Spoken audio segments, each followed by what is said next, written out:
আজকে অভাবে পড়িয়া দেখেন আপনার আর ভাই নাই।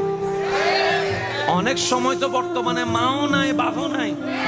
মা বাবা বলেছে নিজেরটা নিজে কইরা খা। যে ছেলে কামাইতে পারে তারও আদর, তার বউরও আদর, তার ছেলে মেয়েরও আদর, নাতি নাতনির বুকে টেনে নাই। আর যে ছেলে সংসারে টাকা দিতে পারে না তারও দাম নাই, তার বউরও দাম নাই, এমনকি ছোট ছোট বাচ্চা নাতি নাতনিরও দাম নাই। কথা বলেন ঠিক কিনা? এই বাস্তবতা মানতে না চালেও মেনে নিতে হবে যারা বুদ্ধিমান আছে, জ্ঞানওয়ালা।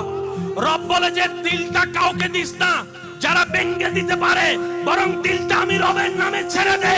আর আমি রব তো এমন দয়াবান, পৃথিবীতে বাঙ্গা জিনিসের দাম থাকে না, কিন্তু তোর বাঙ্গা হৃদয়ের দাম তোর মার কাছে না থাকলে, বাবার কাছে না থাকলে, ভালোবাসার মানুষের কাছেও না থাকতে পারে, কিন্তু তোর বাঙ্গা হৃদয়ের দাম আমি রবের কাছে 24টা ঘন্টা আছে।